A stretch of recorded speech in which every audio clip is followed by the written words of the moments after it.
What's going on, beautiful jellyfish? It's Tracy. Thanks so much for taking a little bit of time in your day to hang out with me. I really appreciate it. In today's video, I'm going to be doing my Mugas God of Slaughter deck tech, and basically, I had originally this deck a very long time ago. I want to say the deck tech I did on this is like 5 years old, 4 years old, something like that. It's pretty old, and I had actually took that deck apart and I rebuilt it, and this is my rebuilt version. So I'm sure I took a lot of elements from that original deck, but this is the new project that I did, and this deck is really fun. It is basically a sacrifice-themed deck, mainly around sacrificing my opponent's creatures, including my own, and getting those death triggers to help myself. The deck is incredibly fun. This is definitely like my least powerful deck. So if you're like, whoa, your CMC is really high, which it is, and if you're like, oh, like this deck doesn't seem very competitive, it's not. It's not trying to be competitive. It's not trying to do those things. It is literally just my lowest power deck that can do obviously really powerful things, but sometimes it just doesn't. And that's okay. Like I said, it is just when we're sitting down at a game and we're like trying to play something more underwhelming and on the lower end, this is basically what I pull out. So without further ado, let's just hop into the deck tech. All right, y'all, let's hop into it. So let's first start talking about lands. I run 35. It's my classic, my sweet spot. You can't go wrong with 35 lands in Commander, personally. 10 swamps, 10 mountains. That's just pretty much what I do. I like that even split, personally. That's just what I'm a fan of. And then let's talk about specialty lands. So I run Blighted Fen, which this card is honestly just kind of in here as like a filler card. Like if I don't have anything to do with my mana, this is what I do. Otherwise, this card is not the best. It's a lot of mana for what it is, and it's only one opponent. So it's not the greatest card, but it's just a filler card, to be honest. And for what it is, it's fine. Then I run Blood Crypt, of course, gotta have those colors, and I run a Bloodstained Mire as well, which is really cool. I also run a Bojuka Bog, which I play in every single one of my black decks without fail, because Bojuka Bog is so incredibly important, and I absolutely love this card. And I have on my wish list the Time Spiral remastered foil ones, but they're like $70, $80, which is ridiculous, but I want them. Cool. Then I have this Canyon. I don't know how to say that. I feel like I'm just gonna say it wrong. But this is a cycling land, which these are fine. They're not, they're fine. I think the only reason I have this is because we opened this, or we got that. I don't really know how we acquired this card, but I like the fact that it says Swamp Mountain, so you can get it if, let's just say, I already had my fetch. Command Tower, because honestly, even though we're only running 2 colors, you gotta have those, Next card we're going to run, funny, I actually just talked about this card in a video. This is Dakmor Salvage, if I've said that correctly. I really like this card. It's got Dredge too. I actually don't have, I think, any other Dredge in this deck. Not that I'm thinking of. I don't think so. But I do like the Dredge mechanic a lot, and I really enjoy this card. I think it's really cool if I'm just trying to really put things into my graveyard and recur them. So that is that card.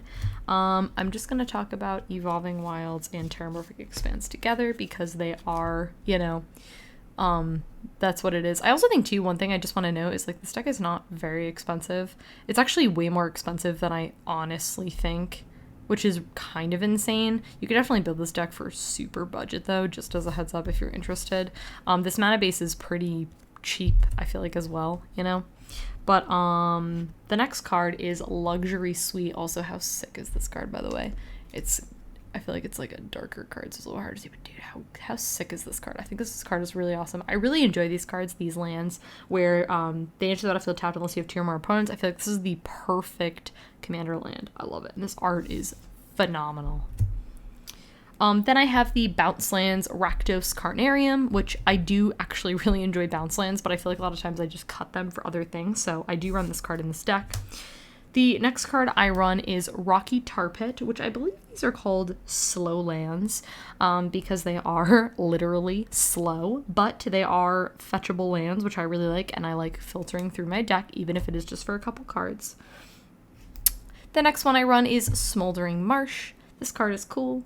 It is enters the battlefield tapped unless you control 2 or more basic lands. So pretty straightforward card. We do have 20 basics, so that's cool. Then I have Temple of Malice, which I do really enjoy Scrylands. I just like having that little bit of access of information. I think that's really important, and yeah, I like this card. And the last card I run is, I don't know how to say this, Zalafrin Void. Funny story about this card. So I think this is Dominaria, right? I'm pretty sure Dominaria, yeah. Well, we opened up a ton of Dominaria. I think maybe Paul like drafted Dominaria or something. We opened up a lot of it and we got like a ton of this card. And I've been like, this card is so cool. And I just have like 5 of them, and I'm like, I just need to put this in something, so it's here. I like it. It's a Scryland and it's battlefield on tap. Yeah, it only enters like only has the 1, but you know, I'm not that sensitive to my colors in this deck, so yeah, cool. Let's talk about artifacts. So I run Armorelli Sphere, which is a little bit on the slower side. I've kind of phased this out of a lot of my decks. Not that this card is bad or anything. I've just kind of gotten other mana acceleration. But again, I haven't put a ton of money in this deck. This deck's not trying to be super powerful. I think in the future I might get a couple more things, but you know, to replace this that are a little bit better. But you know, for right now, this card is fine. Then I run Charcoal Diamond, and funny enough, I'm just realizing that I don't have the red version of this, which I have, but I don't have it. So I think I'm actually going to make the swap of taking out this Armorelli Sphere and putting in this version. I don't know why, because I have that card, so I don't know why I don't have it. That's really funny. Okay, the next card I have is Mind Stone, which I love Mind Stone. I think it's great. It has mana, and then it gets me a card if I need it. Of course, gotta have Rakdos Signet. Absolutely love the Signets. They're some of my favorite mana acceleration cards. Definitely would recommend these. I run Skull Clamp because the reality of the situation is that many things on my board are going to die, and I have a lot of creatures that are on the smaller side, which is really cool. So, yeah, I really like Skull Clamp. I love this card. If I can run Skull Clamp in a deck, I'm going to run it, and it makes sense. I'm going to run it. Slow Ring. Yep. Then I run Thematic Compass, which this card's probably one of my all-time favorite mana accelerating cards. I really, really, really like this card. The flip side of this card is a Mazavith, which is awesome. It does take a little bit to get there, but this card to me is very multi-purpose, and I'm a huge fan of cards that do more than one thing, and this card definitely does, so I like this card a lot. That is it for my artifacts. Let's talk about my enchantments. So y'all know I'm not a huge enchantment fan. It takes a lot for an enchantment to impress me, and I feel like I've gotten a really solid array of enchantments that I'm really excited about. The first one is Animate Dead, which is just one of my favorite cards. This is like in my top 10 favorite black cards in Commander, because how can you not love this card? You dump things into your graveyard with your dredge, with your discard, whatever you're doing. It's in your graveyard. Someone kills your thing, makes you discard it. Whatever the situation is, you play it, it dies. You for 2 mana get to bring it back, and you literally are like, oh cool, I'll take away 1 power. I don't care. I got my dude back for 2 mana. This card's amazing. Argyl's Bloodfast. Oh my gosh, I love this card so much. This card is like, to me, one of those cards that I genuinely don't know how this card is not more money. I really don't. I love this card. It's one of my all-time favorites. This card should be way more expensive than it is. Seriously, it's great. The next card is Dictative Erebos. Fun fact about this card, I have zero recollection of me acquiring this card, but I just looked up the price, and this card is like foiled like $25, which I definitely did not pay for this card in $25, so I have zero idea how I got this card or whatnot. But anyways, Dictative Erebos, this is an incredible card. I love the fact that it is flash. You have so many things that are going to die, and just inevitably in Commander, things are just going to die. You're going to kill your things, your opponent's going to kill their things, and then everyone's just sacks. It's so incredibly good. Like, this card just makes so much sense in this deck, and when you see the creatures, this is going to make a lot more sense, so. I then run Goblin Bombardment because it is a free sacrifice outlet, which I absolutely love, and it deals damage, which is great. So if let's just say someone is choosing to exile the board, you can just in response Goblin Bombardment. So I run Phyrexian Reclamation because honestly, why would I not run Phyrexian Reclamation? I feel like I should like run like so many of my favorite black cards in this deck, which I absolutely love. This is like a staple for me. I run this in like everything. It's so, so, so good. This card's amazing. I love it. And the last one is Revel in Riches. I just love the fact that I get to run this card because it honestly just makes so much sense in this deck. This is kind of like one of your win conditions, but you can obviously win in other ways. You can like, you know, have Mugas and then try to drain people that way. You can make them sacrifice their things, do damage with Goblin Bombardment. Like there's a couple of options here, you know, in terms of what you can do. But Yeah, this card's really cool. Like, you get treasures and you're probably just gonna try to win. And then whenever an opponent you control, whenever a creature an opponent control dies, you create a treasure. Like, that's gonna be so incredibly easy. Love this card. All right, let's talk about instants, because I run 3, which I think is like the least amount of instants that I've ever run in any deck ever, which is hilarious. The first one is Bedevil or Bedevil. This card is really cool. And I know you might be thinking, well, you have a lot of sacrifice. Why are you running this card? And I don't run that much targeted removal, but I do like this card because it does target artifacts and planeswalkers. Probably not going to be targeting creatures. This deck can really easily deal with creatures. Like, you don't really care about creatures. It's mainly, the artifact and the planeswalker. This card's very good.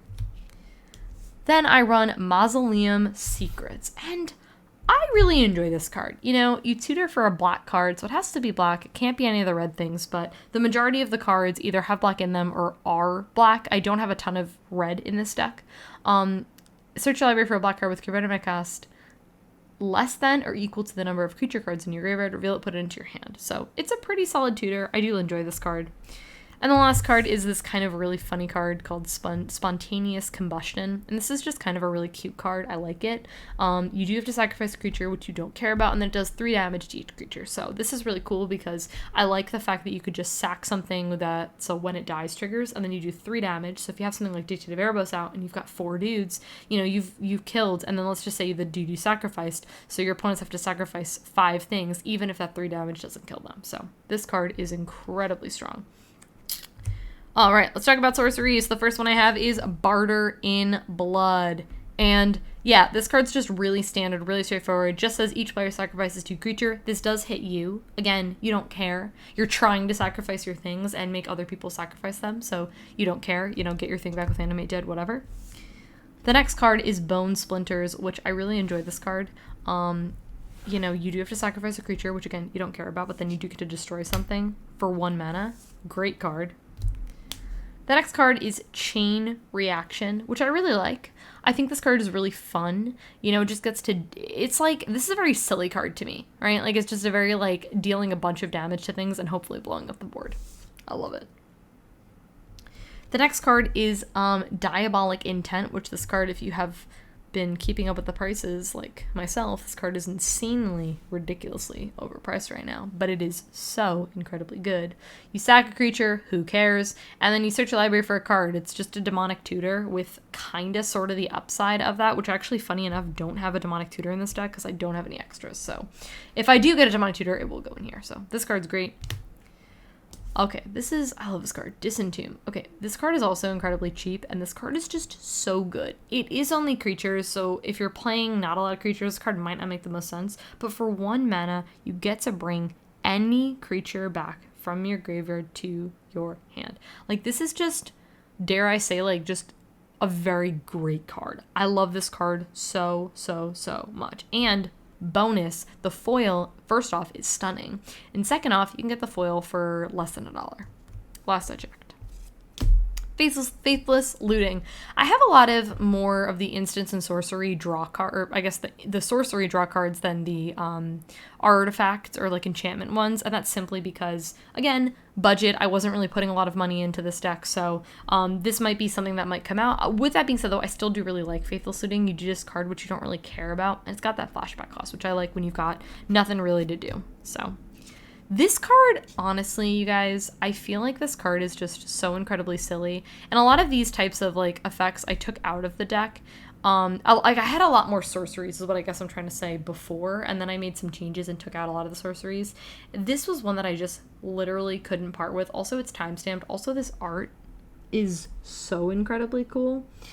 I think this is one of the best arts in the game, and I don't feel like people know about this card, but it's a lot of mana. It's 5 mana, but it does say each player, so it does target everyone, including yourself, but whatever. Each player loses half their life, then discards half the cards in your hand, then sacrifices half the creatures they control, and you round up. This is just a really funny, balancing type of card.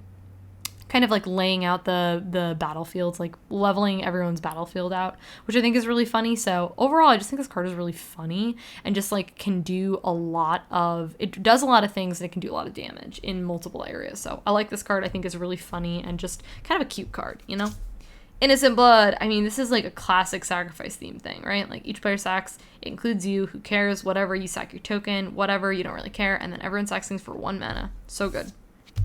This is truthfully beautiful. This is Killing Wave, which is such a great card. Like, come on. How can you not love that, you know? This card's awesome.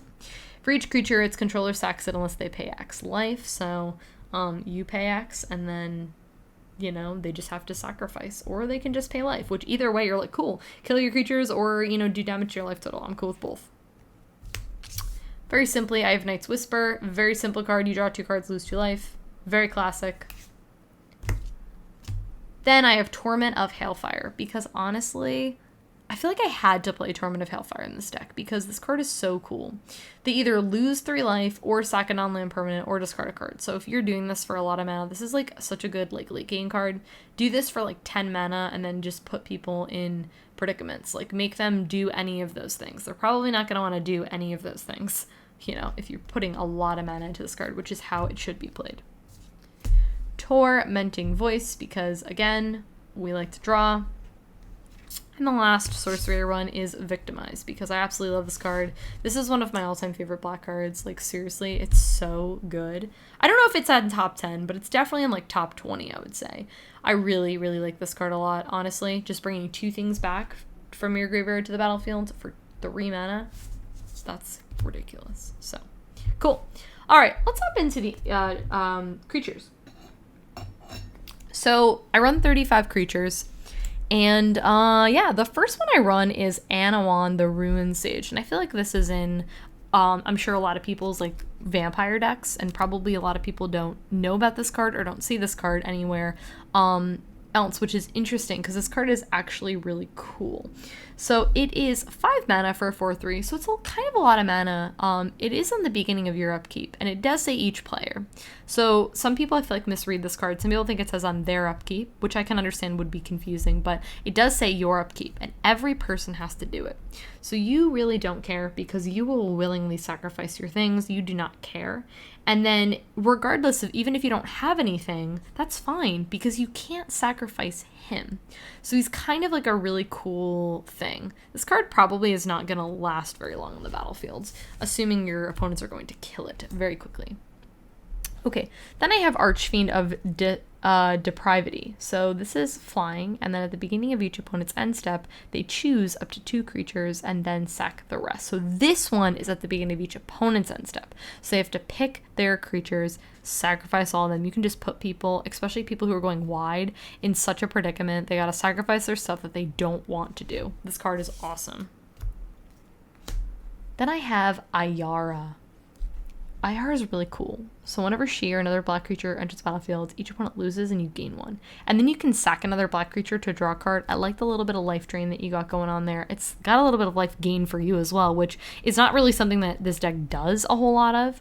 And you can just sack black creatures to draw cards, which is awesome. So I love this card. I don't even think I have any mono red creatures, so I don't think anything in this deck makes mono red creatures that I'm glancing at right now. No, nothing in this. Oh, okay. I have 2 cards that we'll talk about later, but yeah. Cool. We have Blood Artist, and you know what? I think I'm going to talk about Blood Artist and Zulaport Cutthroat together because they're just, like, very similar effects. You know, Blood Artist is for anything, and then Zulaport is for only your stuff. But I still do really like these cards. Again, you got the little bit of life gain, which is really nice, and you're draining your opponents, which is one of your win conditions. So a lot of things die, you can do a lot of damage, which is great. So love, love, love, love these cards. The next card is Burnished Heart, and Burnished Heart's kind of one of those cards that I've moved away from in a lot of my decks because it is a lot of mana. However, it's colorless, which I like, and the reason I like it in this deck is because it's a death trigger, so it's not so much a you're going to sacrifice this, it's more so that it's a death trigger so that you can go and, you know, whatever, you know, cards benefit from that. So that's Burnished Heart. Might be a card that comes in the future later, I don't know. Okay, the next, this is kind of a big heavy hitter card, which is Butcher of Malachor, which is whenever that or another creature you control dies, each opponent sacks the creature. Very similar to Dictate of Erebos. This card is definitely mana intense. It's one of the most heavy in the deck, which, as I was saying, in the beginning, this deck is a little bit more mana intensive than some of my other decks. I am running things that do have pretty solidly high CMCs, but again, that's done pretty intentionally. And a lot of these cards too are just designed like that. They just have a higher mana cost, which is fine. So yeah, this card is really good. I like it a lot. The next card I run is Deathbringer Regent, which this card's cool. It's a little board wipe. You do have to cast it from your hand, otherwise it doesn't work, and you just destroy all creatures. So let's just say the whole sacrifice plan is not working out. Deathbringer Regent comes in handy.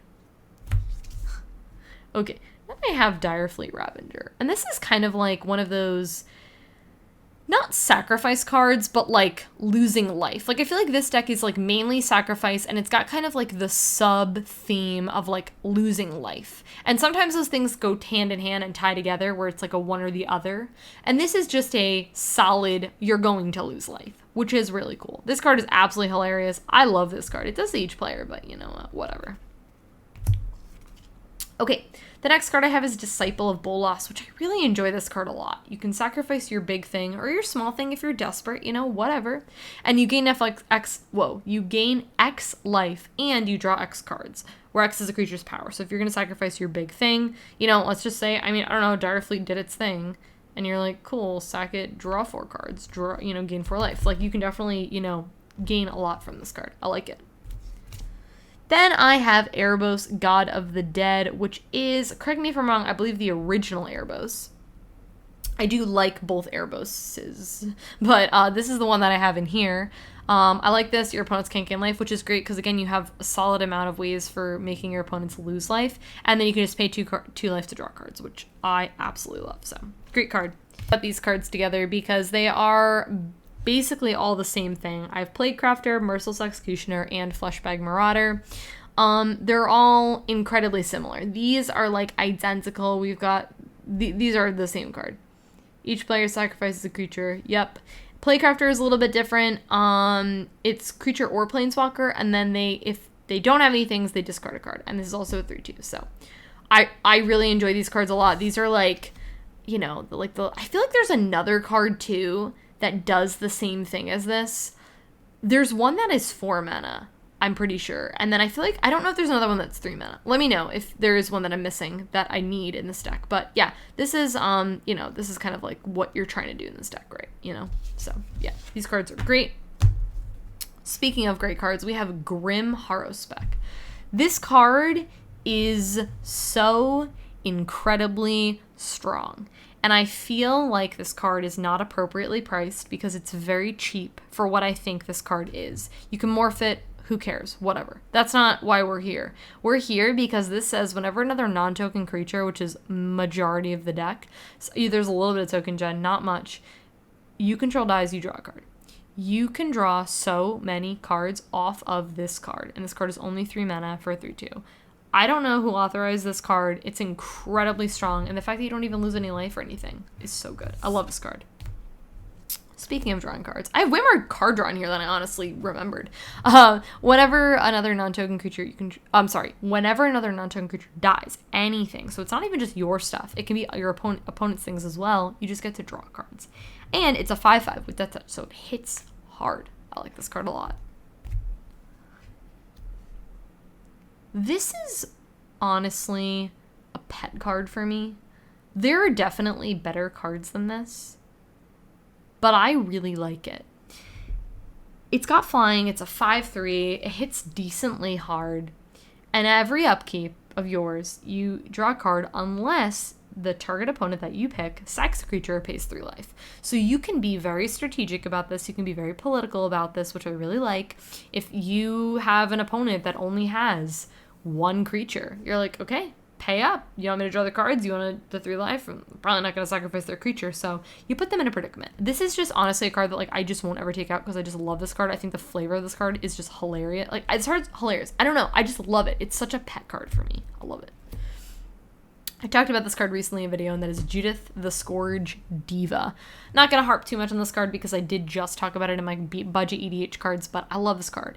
It pumps your team a little bit, which I think is cool, and whenever non-token creature control dies, she does 1 damage to any target. You can pop that damage to their face. You can do it to creatures. You can do it to planeswalkers. Whatever you want to do. Kill some stuff. I love it. This card is so good. Paul got this for me. I don't actually think I had this in the deck. And then Paul, I had the foil on my list. And Paul got this for me for my birthday last year. And I haven't really played Magic. So she has not gotten the chance to shine. And that is Lysolada, the Blood Witch. She's so fun. You sack a creature for 2 mana. She deals 2 damage to our creature player. If it was red and you draw a card, if it was black, it's the best if it's a hybrid card because then you get both. But I like it because you can draw cards or you can just do damage. I like it because it's not a tap ability. You can do it as many times as you need. So you can just like pump this out if that's just what you need to do. I like it. Okay, let's talk about Phyrexian Obliterator. We actually had opened this in our, what box did we open? I couldn't tell you what box, but we actually opened this card and I was so excited about it because I was like, I knew 100%. I've actually wanted this card for a really long time, but I think the foil's just always been really expensive. I think the foil's only been printed like 2 times or so. So I was like, I need this card in my life, but this card is so good. First off, it's 4 mana, 5/5 trample, which is already great. Those stats are great. And whenever a source deals damage to it, that source controller sacrifices that many permanents. So this makes blocking and stuff and attack really tricky for your opponents, which I really love. So this card is so good. Okay, another cute card on here is Piper of the Swarm. This is one of the token gen cards in this deck. As I was looking through, I realized that there wasn't as many token gen stuff as I kind of thought there was. And I think that's something that I would like to include a little bit more of because I think that would be really helpful. And this is one of those things where you can create rats and you can sack 3 to gain control of target creature. Maybe I should just do like a sub-rat tribal. I feel like that'd fit this deck like really well. I don't know. I feel like just do a couple rats or something. I don't know. I think that'd be really funny. But yeah, this is kind of just really fodder is mainly the whole thing. And then I guess if I wanted to take control of something, I've never actually done it. So it'd be really funny though. I mainly just do it because I want the things to sacrifice, but it's always there if I need it, you know? Okay, Priest of the Forgotten Gods, not Forsaken Gods. This card's cool. You sack 2 other creatures, so just to note, you can't sacrifice this to itself. Any number of players each lose 2 life, which is cool, because you can just target all of your opponents. I don't know why you target yourself. There's really no reason to do that. And sack a creature. Well, I guess you could because then I would sack a creature. So maybe I would do that. And then you add double black to your pool and you get to draw cards. This card just kind of like does a lot of different things, which I really like. So yeah, it's a cool card. Oh, I mean, like I had to run Razakath. Really? Like, come on. Like I literally I had to run this card. I had to. So incredibly good. Sack things, get things. You can't go wrong. Love Razakath.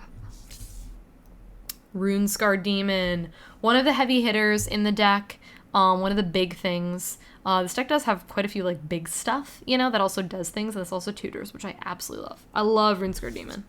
I run this card in a ton of things. The same thing with Sheldred, my friend and yours. Well, it's definitely my friend, but if it's on my side of the field, it's probably not my opponent's friend.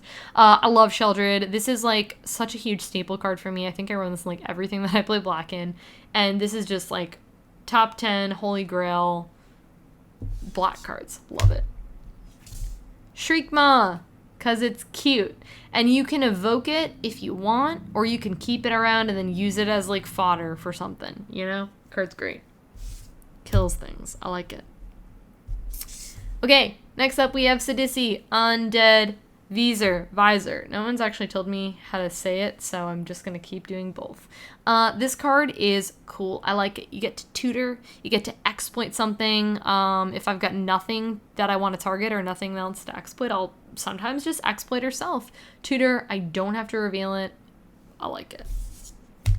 Okay, let's talk about Smothering Abomination. I feel like this card is very underrated. And I like it because it's a consistent sacrifice outlet. You can sacrifice itself, which I actually like. I like having that option of being able to sacrifice itself because if I have nothing else going on, I just want to draw the card. I can do it. But the other part that I think is really cool about this card that I really enjoy is it says whenever you sack a creature, you draw a card. So this doesn't mean from Smothering Abomination. This just means period, you draw a card. Love it. I have both Squeeze in here because this is like the perfect, I have it, I sack it with all of my things, and then I bring them back. Like, honestly, I think it'd be just a crime not to run these cards in this deck because they fit the theming absolutely beautifully. These were the cards that I was saying don't fit with the one card earlier that we talked about. Cards are great. Scorpion God. Oh my gosh, I love this card. I think this card is so perfect in this deck. So you can put -1/-1 counters on things. It's great because you can target your stuff, or you can try to target your opponent. You can target your opponent's stuff, and then you can draw cards when they die. And then when this dies, you put it back to your hand, which is great. So you've got these like multi steps, you know, which I really like. So, and it's really hard to kill this card, which is great. Thought Picker Witch is honestly one of the most like underutilized cards, and this card is so incredibly strong that people don't talk about this card, and they need to, because this card is incredibly good. First off, it's 1 mana, regardless, 1 mana. For 1 mana, you don't have to tap it. You can do this as many times as you want. You can sacrifice your things. You look at the top 2 cards of your opponent's library and you remove one of them from the game. This is so incredibly good. I don't know if people understand how good this card is. You sack your things and you just get to take away things on your opponent's library. Whatever. I love this card so much. This is one of my favorite cards in the deck. The next card I run is, I don't know how to say, Timer It, Chosen from Death. You can exile 2 target cards from graveyards. You gain 1 life for each creature. Honestly, looking at this, I feel like this card doesn't really fit the theme of the deck.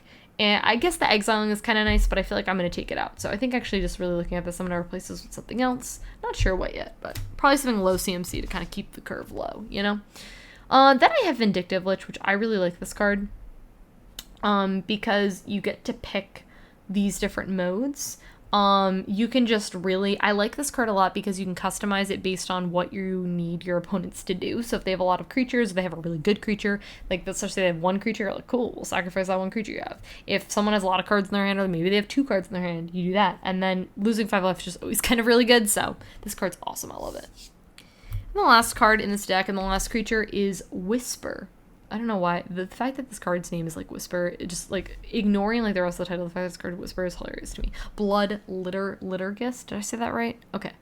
I don't know. I'm really bad at pronouncing things. So, sacrifice 2 creature and you return target creature card from your graveyard to the battlefield. You sack your, you know, things, whatever. Sack your Vindictive Lich that you just played, you know, because it already did its thing. And then you can just bring something back. So this is one of the kind of ways that you can get your creatures back. So, cool. All right, guys, I really hope that you guys enjoyed this. I honestly forgot to mention at the beginning, but I will be posting the deck tech in the description below if you want to check it out. But Mugas is a really fun deck. This is really great if you want to do low power level stuff, or if you want to make this deck really competitive, like you can definitely do that too. But I think if you're looking for something really, you know, simple and really, you know, fun to play, and just a very like, you're doing one thing, sacrificing things, but you could also do like loss of life too, you know, or kind of like a mix of both, or maybe one or the other. So yeah, anyways, I really hope you guys enjoyed this video. Like it if you did, subscribe to my channel if you're not already, and I'll catch you in my next one.